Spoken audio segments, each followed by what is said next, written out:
Hey everyone, thanks for tuning in to another episode of the Cyber PMM podcast, the only show dedicated to helping cyber PMMs fight digital chaos, cut through the hype, and do more with less. Let's dive in. Hi everyone, thanks for joining today's podcast. My name is Dane, your host, and today I'm joined by Jonathan Pipek, who is the founder of Blue Manta Consulting. He is a product marketing consultant for B2B SaaS startups. His experience spans roles at companies like CareerBuilder, Assurant, and LionGuard. He's been recognized as a top 100 product marketing influence. Jonathan, thanks for carving out the time today. Yeah, thanks so much for having me. Excited to chat PMM. Absolutely. I've been, connected with you for a little bit here on LinkedIn and love the stuff that you've been posting, and definitely was keen to have you on because I feel like in cybersecurity, product marketing is a little chaotic, and sometimes we lack that. What is the best practice of product marketing and what should we be doing, and instead of just reacting to the latest fire drill. So I thought bringing you on to kind of share some tips and tricks to the Cyber PMM audience would be beneficial for everyone. But before we get there, why don't we talk a little about you, your background? How did you get into product marketing? So take us through your background. Yeah, for sure. So high level, been in B2B marketing, product marketing for over a decade. Worked across kind of every stage of company, from Fortune 500 insurance, midsize HR tech, cybersecurity startup, and a whole bunch of kind of other startups and SMBs. Got into product marketing like most product marketers by accident. Good job as a quote unquote client marketing manager, but essentially found out that we were doing end-to-end product marketing for our clients. It just wasn't called that because this was, a decade plus ago and nobody knew that term. But we were launching new products. We were doing websites, sales pitch decks, sales collateral, positioning messaging, so on and so forth. And I was like, once I got into it, started doing it and said hey, how can I meet other practitioners? I realized, this is product marketing. So that's kind of how it went. Like many folks just kind of accidentally started doing it. Yeah, I think same here. I was thinking about this a couple of weeks ago. I can't remember what came up, but there aren't too many college students or younger people that say, I want to grow up and be a product marketer, right? It's like, it's one of those fields where, like you said, it's just like you kind of just accidentally either trip into it because you're doing product marketing things, like you pointed out. And so then you just kind of realize, hey, I'm doing product marketing. So yeah, no, I think that sounds like a common story. And then you're a Spurs fan, is that right? So, yeah. San Antonio was the first place I lived in when I moved to the US. So just naturally kind of grew up going to Spurs games with my dad, and really, really love kind of like the Tim Duncan, Popovich, Manu Ginobili kind of culture and methodology. And just, it's always stuck with me. Yeah, that Spurs era, I think it was the early 2000s, right? With when Duncan and Ginobili were running around, and those were the days for the Spurs. And now you have Wemby on the team, so hopefully things turn around again. Yeah, it'd be nice. He's growing. So he started off like 7'2.5", 7'3", and now he's like 7'6", 7'7". So hopefully stays healthy. But if he does, and we get the right pieces around him, I'm feeling pretty confident about it. He's a force, and I love that he's so humble. Like he just fits in so well with the culture. It's wild. No, he's amazing. And like you said, if he keeps growing, it's hard to imagine who can stop him once he starts filling out and getting a knack for the physicality of the NBA. So yeah, for sure. Keen to watch him grow. Yeah. So, well, cool. We covered your background. Let's dive into the function a little bit. So, when you look at product marketing today, and, I know that you've laid out a lot of functional type posts from what I've been seeing you post on LinkedIn, and what good looks like in terms of product marketing. Maybe we could just start there in terms of how you feel the product marketing function is doing today and what good looks like as a product marketer. Yeah. So I think today it's really at a point where we're evolving. So we spent the last 10 to 15 years ago, just establishing what is product marketing and getting folks, again, this is all US based, right? Globally, it's a more complex story, which we can get into if you want, but US, right? 10, 15 years ago, really establishing what the heck product marketing is. In the last 5 to 7 years, probably product marketing is kind of in its heyday now. Folks, for the most part, are aware. And now we're switching to, okay, we're not just doing product marketing, we're trying to figure out what is the best way to do it. A lot of that comes back to, fundamentals. So focusing on positioning, messaging, pricing, packaging, translating all of that into sales, enablement, so on and so forth. But one of the big things we're seeing is that AI is really kind of turning this model on its head. So we're using AI for competitive intelligence, for sales enablement creation, for voice of customer, for so on and so forth, right? Like who hasn't used Gong as a product marketer or Gong competitor?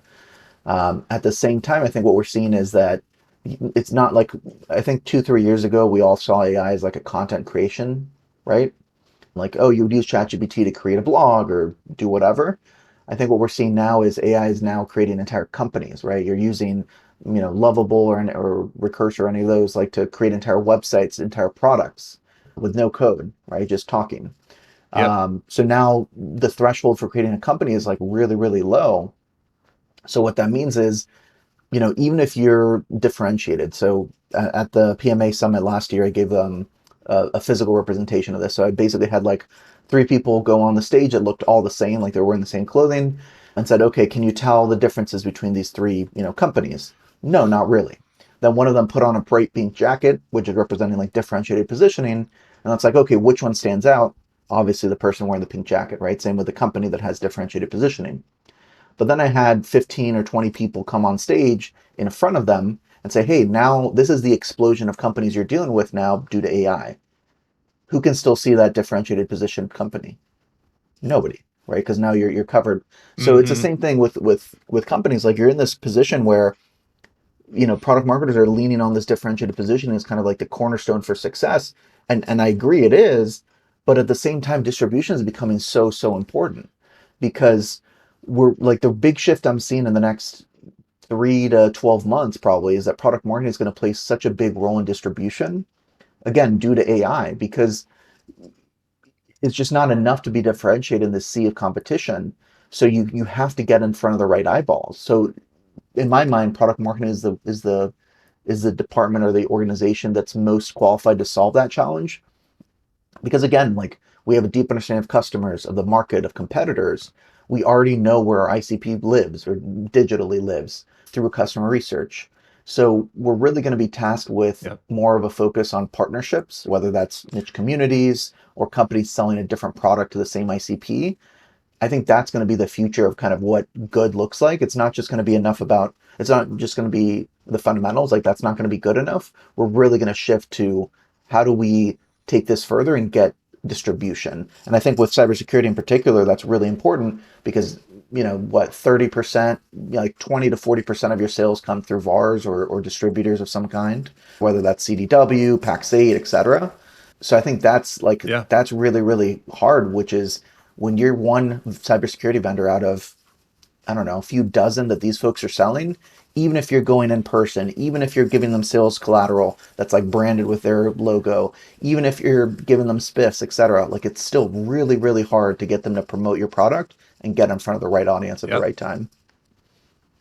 Yeah. No, there's so much there. I mean, you had me thinking about a few things. Like we're getting hit with a double whammy. So you have the AI powered messaging, which now everybody is kind of using. Which so it's like okay, now everybody's back to being the Yep. same again in a sense of saying the same thing. But then on the flip side, it's like product marketers ourselves, we're now armed like never before. And it's almost Hmm. overwhelming, like you said, with like Lovable Replit. I mean, I started toying around with Replit and it's like, wow, I'm typing and then you see something build, even a website.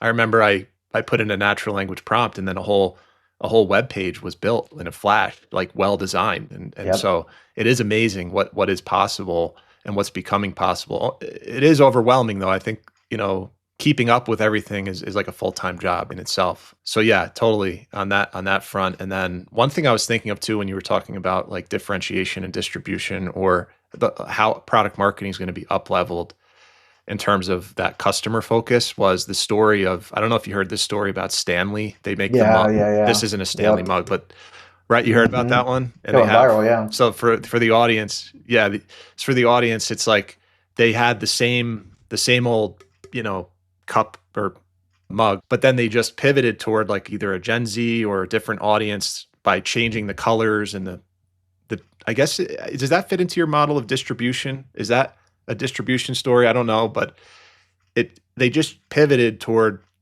maybe like redefining their ICP or expanding their ICP with the same product. And so that's really like kind of like a product marketing strength that we can bring. So that's really cool that you pointed that out. But I wanted to touch on distribution a little more Mhm. too, because in cyber specifically, that is so important. And I worked at Optiv, which was a value added reseller many moons ago. And we had over 300 Yep. vendors that were clamoring for attention because they all wanted to be a part of, be on Optiv's paper and getting transactions, especially in enterprise level deals.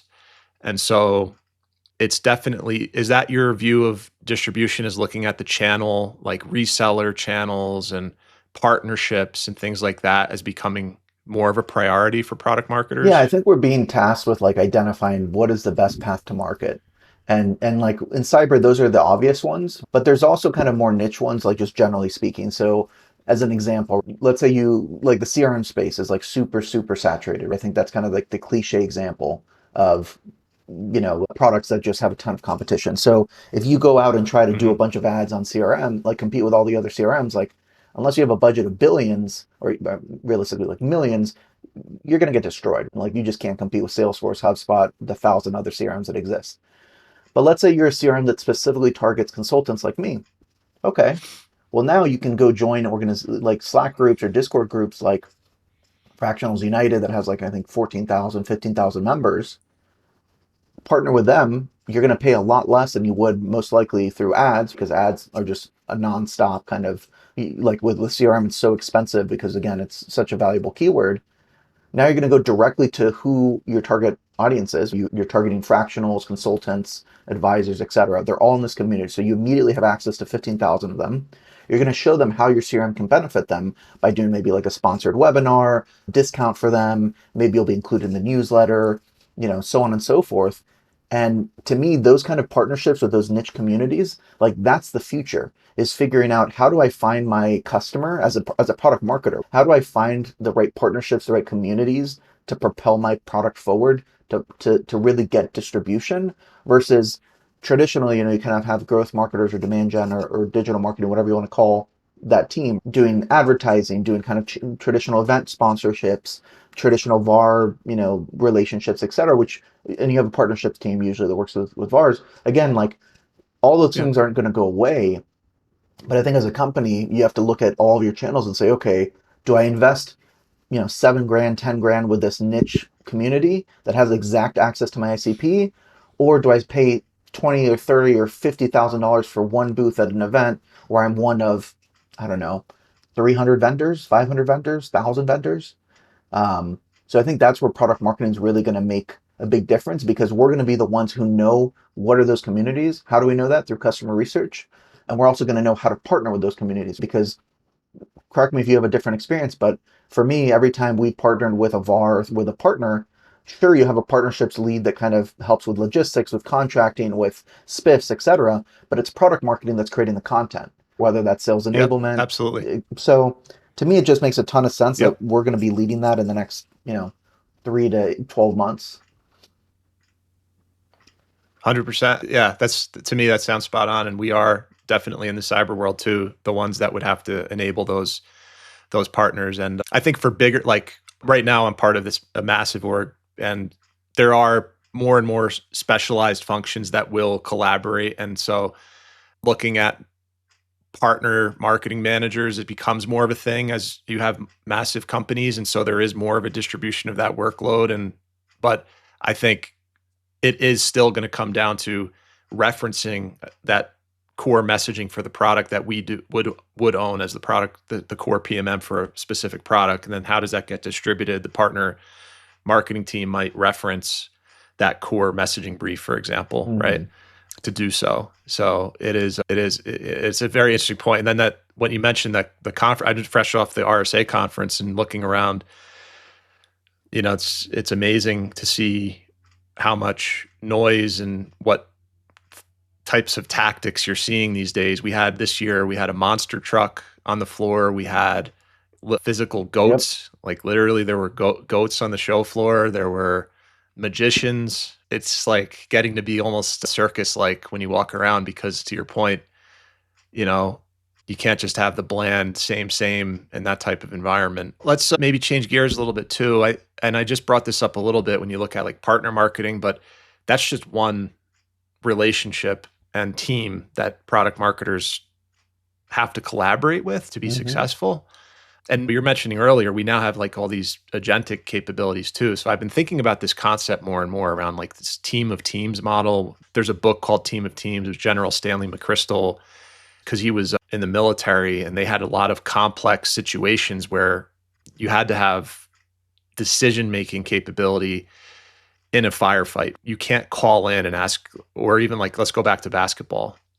If you're about to take a 3-point shot when there's 5 seconds left, like Halliburton this week with the Knicks, I don't know if you saw the ending of that game, but he didn't look over to the coach and say, can I take Right. that? Uh, so that mindset for product marketers, I'm thinking about it more and more too, is like teaming up with all these other teams and instead of like putting product marketing, you see these diagrams where it's like product marketing is the center, and everything goes through us. Sometimes I feel that we lose sight of the fact that we are part of a team, Right. right? And it's like if you're playing basketball, and we talked about this before we started with like Michael Jordan. It's like before he started integrating into that triangle offense, he wasn't really winning championships. The Detroit Pistons were beating them pretty bad each year. This whole concept of teams, obviously, like with startups, it's probably different. Mid-sized, larger orgs, definitely. But even at startups now with agents, like you're building these agentic teams, like you have a CI agent or whatever, like you said, with Gong and all these different tools. So what's your view? Like, how does product marketing best integrate into teams, whether it's like with the campaigns and demand gen, technical marketing, solutions? I think I saw there's a list of probably 15 or so different teams that we might interact with to get things done, especially as orgs get bigger. So what's your take on that? Yeah, I mean, I think it makes sense. Like you mentioned, there's obviously more teams the bigger you go, but I think even at the startup level, we've seen such specialization. Once you get past like maybe like Series A, once you're at Series B and beyond, like it really does get specialized. So I think it makes sense. I think the difference is because I think you brought something up that's really important and that we don't. I think product marketers have gone kind of wrong in the way we've thought about it. So like that diagram you mentioned, right, where product marketing is in the center, and you have like usually sales, product, customer success, marketing, etc. I think that's a Mm-hmm. good theoretical model, but I don't think that really works when it comes to execution. And I think kind of like you mentioned, it's more Yeah. about team of teams or kind of that methodology. So I like to think of it in terms of outcomes or objectives. So as an example, like Mm-hmm. when you're working at, let's say, a mid-size or even Fortune 500 company and your ACV is like 50 grand or above. So you sell like a pretty weighty product. In those Yep. situations, what's really common is war rooms, sales war rooms, where sales rep will say, "Hey, I have this deal. I need some help." And you basically have all these teams from customer success, product marketing, etc., come together, sales, solutions engineers, etc., come together and basically say, "Hey, we're going to support you on this deal." And what does that mean? It means, hey, we're going to give you this customer reference. Customer success is going to get this customer reference, right? This customer to say, hey, this company's great. You should work with them. We're very similar to you because of X, Y, and Z. Product marketing is going to create custom collateral for this one-off sale. Why? Because it's $100,000 sale. I don't know. The solutions engineer is going to come up with a custom whiteboarding session, so on and so forth. You get the point. So Mm-hmm. in those war rooms, we've done exactly what you're saying. We've centered around what is the use case or what is the outcome we want. The outcome we want is get the sale. And we're not so focused on, well, did someone higher up say we could do this? Or like, is product marketing like, getting all the data and synthesizing it all? No, like every team is doing their part and we're all moving in the same direction. Very, very similar to Mm. progressive product adoption. When we have these really technical products, especially in cybersecurity, you can't get customers to use every single aspect of the product on day one or even day 30. That's not Right. realistic. If Mm-hmm. you set up progressive product adoption the right way, that's kind of like an orchestration that happens between customer success, between product marketing, etc., where they're getting in-app pop-ups, where they're getting real training from the onboarding team, where the customer success person is their manager is emailing them, where they're getting product tours in-app, where they're getting case studies and whatever. Like all of that is orchestrated through all these different teams that again the focus is product adoption, but nobody sat there and said, oh, let's get this directive from higher up to do this. Same thing with social proof, Right. right? To your point about technology and how that's changing things, right? Companies like User Evidence are changing social proof where before, I mean, we've all been there as product marketers where it takes you like 6 weeks to get Yeah. one case study done because you need Oh 15 yeah. people's approval. You can't get the customer on the line. Their boss doesn't agree. Legal has to review, whatever. Now, customer, like Yep. the social proof through these platforms like User Evidence, they're just completely different, and every single person can get this on their own. So it's not just about product marketing. Sales can get this, customer success, support, etc. So to your point, we're Right. focusing more on what is the outcome, what is the work stream, what is the objective we're trying to achieve, and less so on, well, we should really like hyper focus on this, and like product marketing needs to be more siloed, or not siloed, but like more of the epicenter, so on and so forth. Now it's like, hey, we all have our role to play. Let's focus on the objective, but let's get there working together. Love that. And that's honestly, I think that's where the book ended up leading was the common mission. I Okay. think he called it like the mission's at the Right. center, not a function, not any function. So it's not about putting somebody at this like central command center that everything has to flow and be approved by this one like mighty figure in the middle. It's more about if everybody knows what the mission is, and you share that, and like all these teams can contribute, whether it's using user evidence in the field or wherever else. I think in the cyber world, we're big on Gartner Peer Insights is now Hmm. becoming emerging as a big like validation platform. And then G2 Crowd or something. I think that was another one that's been coming up. And there's all these different ways right now. Like you said, it's like that traditional 6 week get a case study model. It still exists. It's getting faster, but it's still like jumping through like legal reviews and like customer and then like the customer's PR team. And like, yeah, by the end of that, you have like 25 people involved. And it's like, wow, Yeah. you know? So yeah, but I want to touch on that adoption, product adoption. It's so interesting to hear all these different ways that you can drive that now. Because I guess we're now, we're specifically focused more on the SaaS like software and not, the majority of cyber business is actually services. Hmm. Maybe we can talk about it a little bit, but like just focusing on that software and product adoption. Do you think that that's becoming or should be or is like from what you've seen across your clients or experience, is product adoption how you measure PMM success? Like, because that's been a sore spot, I think, for the function is how do you know if a PMM is successful? Is it the quantity of content we produce? I mean, is it like that's been a question I think I've seen as I've been doing this. I'm just wondering what you've seen. Do you also like how do you, I guess the question is how do you measure PMM success with product adoption? Yeah. So specifically with product adoption, in my eyes, like most products we work on these days are pretty complex. That's kind of what Yeah. SaaS does. Like, sure, there are probably exceptions like Calendly or like, really point solutions. But for the most part, a lot of us are selling platforms or suites where it's really Yep. complex. And when you contrast that with like B2C, nobody taught you how to use Instagram or TikTok or whatever, the new consumer app is, but they're pretty simple, like they're self-explanatory. And I think when it comes to Hmm. B2B SaaS, what we're seeing is this kind of movement towards progressive product adoption. And I don't think this is new. I think this has been around a few years now. But where we say, hey, let's identify like the top 3 to 5 things that drive value for our customers. As an example, like maybe it's creating a website page, or maybe it's a specific integration, or maybe it's using a specific feature. Whatever those 3 to 5 are, the less the better. And then what you can do is you can look at your churn, renewal, and cross-sell upsell data and validate that. So say, okay, out of the folks that are like, this is a factor when it comes to renewal, meaning if they're actively using these 3 to 5 features or 3 to 5 things, they're more likely to renew, they're more likely to upsell, cross-sell, etc. So you want to have some data to back it. But assuming you do, Mm. then it becomes really, really clear how are you going to get product adoption, and how can product marketing support that. So you can set up kind of this like architecture, this orchestration to say, okay, in the first 180 days or first 365 days, this is what excellence looks like.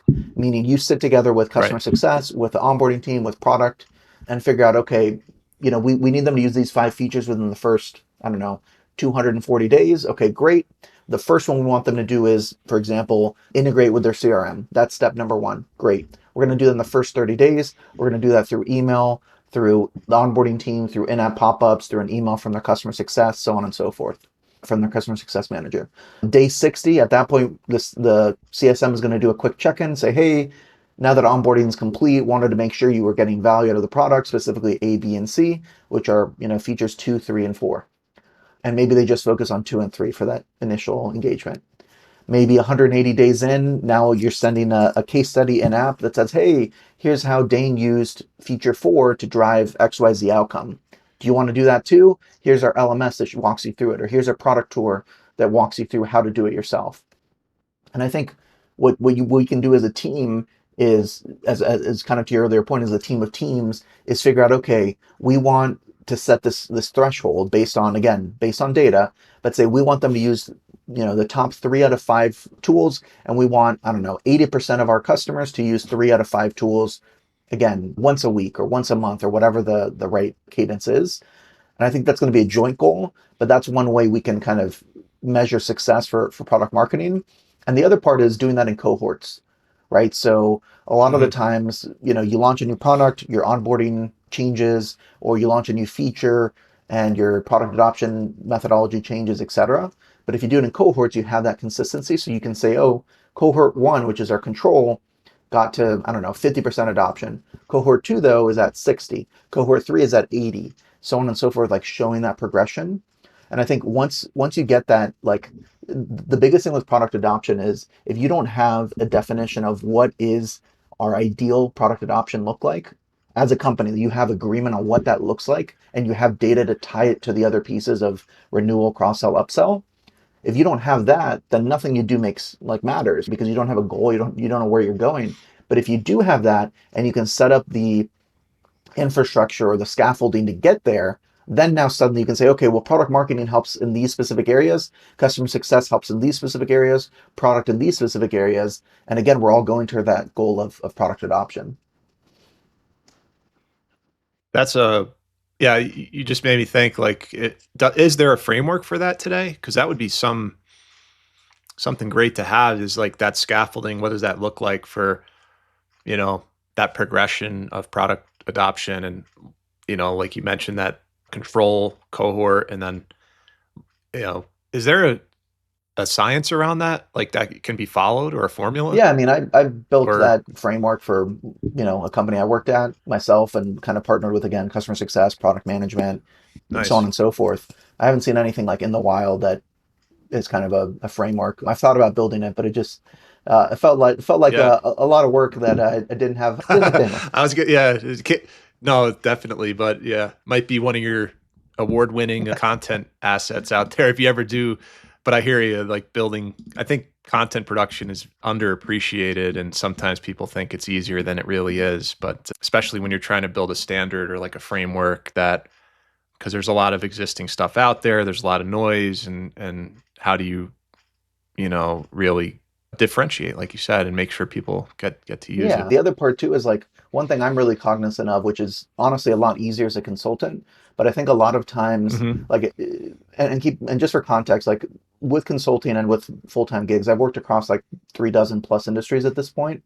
Um, Hmm. but what I found is that it's really, really easy to say, hey, this is a best practice, and like create, kind of to your point, like create that framework or create that piece of content, and then realize, well, I was really looking at that from a lens of, as an example, cybersecurity, or I was really looking at that as a lens Right. from a startup, so on and so forth. So I think what's really helpful is when you create content or create a framework, is figure out what is the lens, or even when you absorb this from a influencer, or whatever, someone that shares this, like, what was this created for? Who was the intended audience? And what are the Right. limitations that they might not be aware of? And that's something I really try to focus on. Like, I had a coworker at a previous company that had the biggest account for the entire company. It's like over $1 billion in revenue, like again, this was Fortune 500, like massive client. And everyone, including me, would go to her and say, hey, how do you do XYZ thing for your client? And she would always say, just because we do it doesn't mean it's a best practice. And that, for me, like as a, Yep.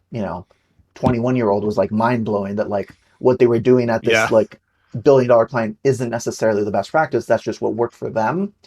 And I think as a product marketer, Yeah. that's what I've really internalized, is like, man, when I create a framework, like I really think about, like, what are my biases that are making this not relevant for XYZ industry or XYZ stage of company or XYZ layout of a PMM team, so on and so forth. And I really try to like get other Hmm. PMMs like yourself to give feedback and say, well, you haven't considered this, or the way you explain this is only relevant to that industry, or so on and so forth. So yeah, to your point, like maybe that's why a model doesn't exist, because it's really, really hard, at least that I know of. It's really, really hard to kind of that. But yeah, definitely Yeah, something to work on in the future. that So that's spot on. I mean, that aspect of adaptability and like how do you make something so it's applicable to multiple industries and company sizes? I mean, that's like a lot easier said than done. And it's something I always have to be conscious of when proposing any formula or publishing anything. It's like, yeah, well, I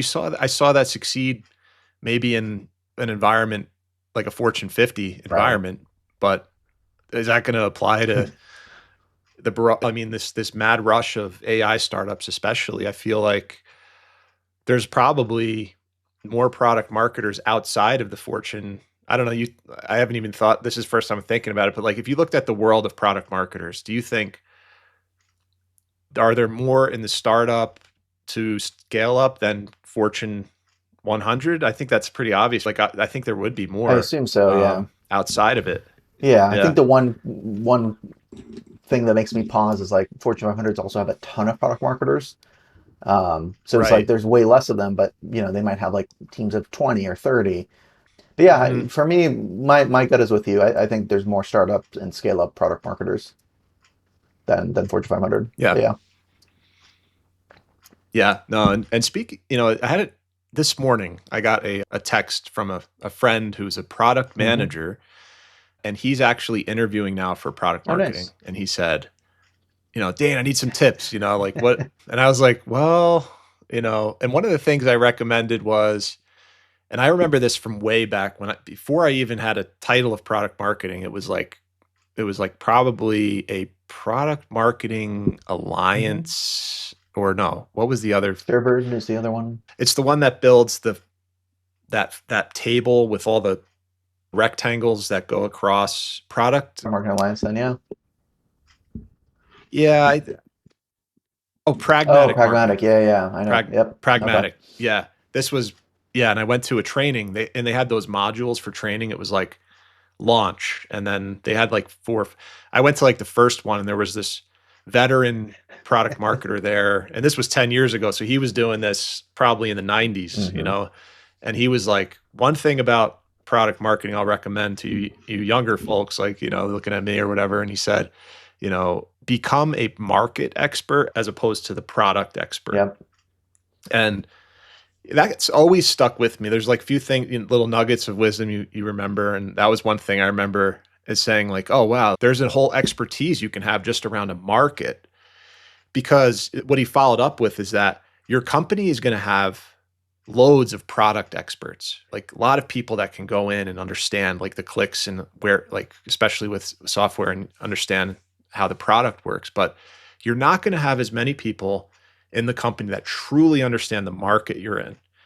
And so his advice always stuck with. I actually relayed that to my product manager friend this morning, and I said, you're probably going to be tempted to talk technical speeds and feeds about products, but that's not going to make you stand out. They already know that you're a product expert. I think what they're going to want to know and validate is, are you going to really be able to help us differentiate and form a message and bring it to market? And so that was one of my tips. But I don't know, maybe not just for him, but like, say, new entrants, college grads. It's end of May Hmm. here, June around the corner. College grads looking for jobs. You have a lot of layoffs right now. You have people in career transitions. You have, I had another person earlier this week ask me, "Hey, I'm a content marketer. How do I become a product marketer?" So, what other tips would you bring up to people that are maybe in an interview right now looking for guidance, like how to stand out in that process? Yeah, for sure. So it's funny. I literally posted about this morning, so it's great timing that you asked that. But the like, there's plenty of advice out there that's like the classic kind of networking or like promote yourself on LinkedIn, start a blog, start a newsletter. I think all that's correct. Two things that I'll kind of focus on for that is like one, niche down. So product marketers talk a lot about like ICP, ideal customer profile, when you're looking for a job, I Mhm. think you got to do the same thing. Ideal job profile, like figure out what is the ideal industry, the ideal title, location, company stage, company size, so on and so forth. Are you managing a team? Are you an IC, etc.? So figure that out and then make that really, really clear on your resume and LinkedIn. Because think about it from a hiring manager's perspective. I'm looking for a cybersecurity product marketer at my, I don't know, Series B startup. Okay, great. I have now 600 resumes to go through. Good Lord. And 600 LinkedIn profiles because I'm checking both. Okay. So I go through the first one. It says Yeah. product marketing, cool. I go to the second one, product marketing, product marketing. The third one talks about like manufacturing marketing. I'm like, okay, that's not really relevant.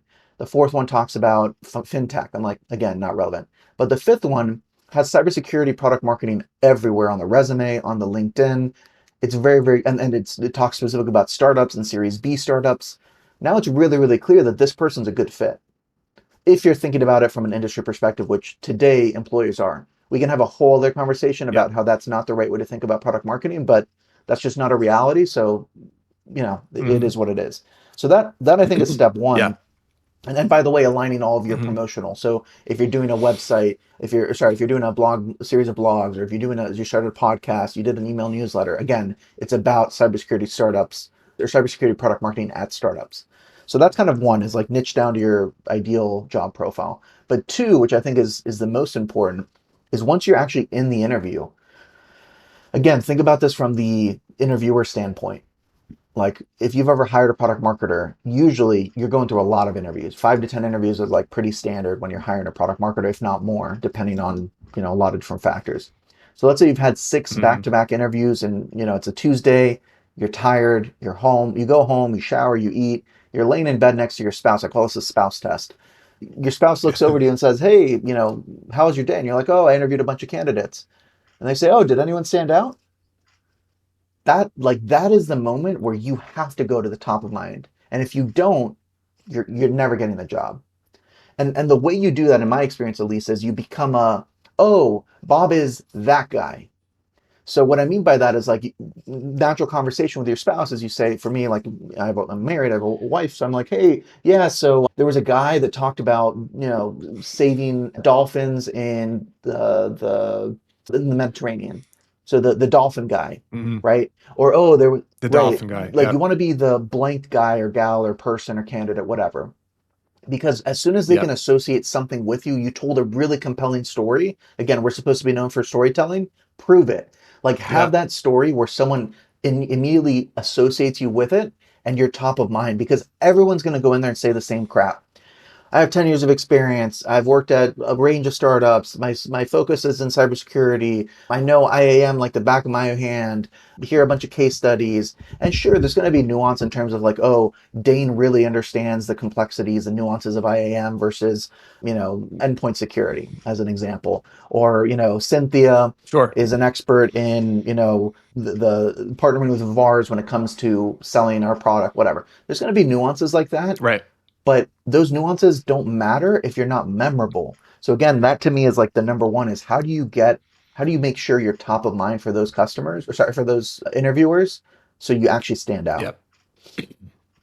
I love that. That's spot on because, and especially in cyber, that is so true because even like within segments, there's subsegments and upon subsegments, and we love our segmentation in cyber, and it is just madness when you look at, and you can have an expert in, like I mean, there's so many different technologies and point products and solutions. If you have widget XYZ point 123 on your resume, and that's, there's like four vendors, and that, like, you're going to be top of mind because it's like, oh yeah, she can walk walk it out and not just talk it in terms of like she's been through it. Right. Right. And so very cool to hear that. And so, yeah, that's great. Those are great tips. And, if you are out there interviewing or whatever, follow Jonathan because, yeah, he's posting about these types of things as well. So, but on the flip side, say you know, you've been around for a Hmm. while and you're a product marketer that's been there for 10 years, 15, 20 years or whatever, even 5 years. I'm hearing more, and it's not as bad as like security analysts, which they just actually did an independent study that wasn't vendor sponsored, which is like the first time, because most of the time vendors Hmm. sponsor reports like, are you a security analyst burning out? And then, download this, so, but no, this was like an open source. It was a university based Okay. study. I'll post it. I just posted it in the latest newsletter, but it was talking about burnout for security analysts and like proved it with actual health Oh, data, wow. and they did research, and it was a very compelling research paper. I wonder, like, if anybody ever did do this for product marketers, you wonder how burnout Hmm. rates are increasing due to, I mean, we're getting hit with the the AI impact again, the double whammy. You have our products need to adjust to market dynamics, and then we have to be enabled with these tools and understand how to use AI to be effective. So like both of those, like one of those by itself would have been a steep enough learning curve, but then you put them together. But that's just one. That's just one category, and then you have industry changes and entire markets that are shifting, not just for AI reasons, for whatever other reasons, and you have to keep up with technologies and competitors, and then you have like you said, the storytelling and narrative and messaging strengths, and then content and all the team of teams and understanding how to collaborate with the different teams. I mean, there's a lot that goes into being a product marketer. And I think it's like, yes, you're some people are like eager to get in, and then they get in. It's like, oh, wow, what did I get myself into here? Right. Hmm. Because it is very complex and fast paced. And so to avoid that, like, how do you stay balanced? Because even for you as a consultant too, I mean, that's, you would say that that's a stressful kind of place to be, because you have to like serve clients and show value, and look for the, you have to keep ahead of the curve there as well. How do you stay balanced? Like, what's the burnout avoidance tip you would have for anybody listening? Yeah, I mean, even just listening to you list all that stuff, I got exhausted. So I definitely get why product marketers are burning out. I've definitely been there. Yeah. I actually learned this lesson from one of my direct reports at a previous role. So Mm. I was very much, and I think a lot of product marketers can identify with this, but I was very much a yes man, and I don't mean that in the sense of like Mm. people that like support C-suite no matter what they say or say yes to whatever. I mean that as like a people pleaser. So people would come in with requests Yep. and I'd say like, yeah, I can get that done, or yeah, my team can do that, or like I always love saying yes, we can help you do that. It's just like I think again, a lot of product marketers just have that innate desire to help and to make impact. Um, Yep. and I think what my direct report at the time told me, which was really, I mean, brilliant. He was like, look, I would rather do 3 to 4 things really, really well, like 10 out of Mm-hmm. 10 on all three of those, than do eight or like seven, eight, 10 things and kind of like half-ass them. Like there's if y'all watch Parks and Rec, there's that famous quote from Ron Swanson, right? Don't half-ass 2 things, whole-ass one thing, right? Hopefully Yeah. cursing's allowed on the Right. pod. Sorry, should have asked. No, you're good. But I like totally agree. Like that's huge. So I think the way you do that though, it's easy to say that, but how do you do that? For me, it comes down to like product marketing team charters. So and for folks who Mm-hmm. aren't familiar, I have an article about this on Product Marketing Alliance. Jason Oakley has an article about this as well. He also has an example from Alex Eden at User Evidence in his PMM Jetpack. So again, check those out. But basically, product marketing team charter is an aligning doc where you go. It's basically a deck where you basically say, okay, here's what product marketing is going to focus on. Like here are goals. By the way, here are the objectives that ladder up to those goals, the outcomes, the KPIs, etc. And you basically describe like how product marketing does its job. You get alignment from all the key teams around, so like sales, customer success, product marketing, etc. So you get alignment at the leadership level, and then it becomes a lot easier to say, oh, well, Bob just asked for this. And you say, well, Bob, you remember 2 weeks ago or 3 months ago or a year ago when we said these were product marketing's priorities and you agreed? Well, that doesn't fit into those. So is it time to reassess those priorities, or would you agree that this really isn't one of them? And for the most part, Mm. like if you've had all these cross-functional leaders agree that these are the priorities, if things haven't fundamentally changed, you have a really good answer to like push back. Um, and again, you Absolutely. got to, yeah, you got to 100%. constantly refine it and constantly update it and present it at company meetings like once a quarter and Yeah. train new when new hires get onboarded, depending who they are, like present this to them, etc. But that really Yep. helps you kind of focus in. or sorry, hone in your focus on like what's really important, and everything else is just Yeah, distraction. absolutely. Like you have that kind of Right. guardrail around you, which is that charter. It's like, yes, I could do that. I could do that. Somebody asked, yeah, I could do that, but I'm not going to because I'm here right now. And it's like that ability and that discipline to say no. And like, I would add to it as well. That's great advice. And I would add, don't be afraid to like stick to your boundaries as Hmm. well and have personal like time frames and limits to when you do get pulled Yep. in. And also, don't be afraid to decline calls, especially like in bigger companies and environments that I've been in. You have to really have that ability.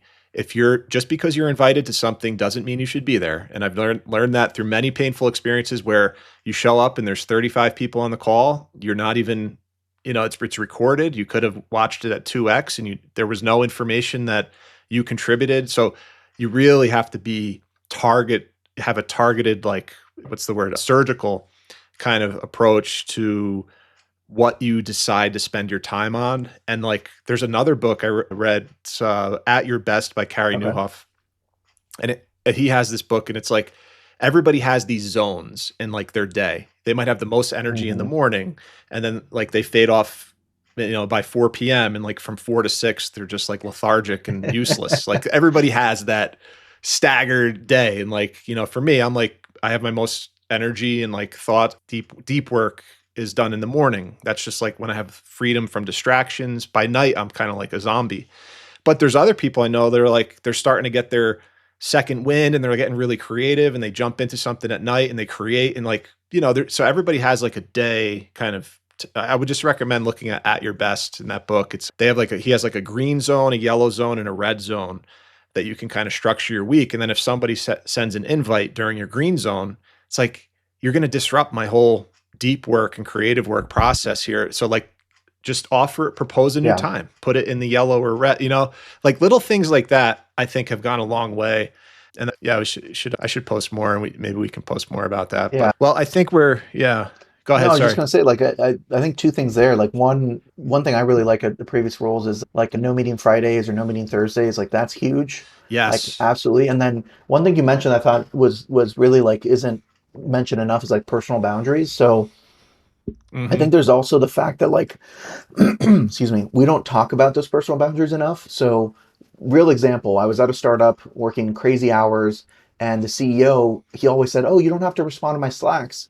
But I had this pressure to respond to Slacks because there was another peer of mine, another leader, they were on in the digital marketing side, who she would also respond to Slack. So it would be like 10 p.m., 11 p.m., 9 p.m., Right. and the CEO would post, and it was 9 times out of 10 it was either tagging her or me.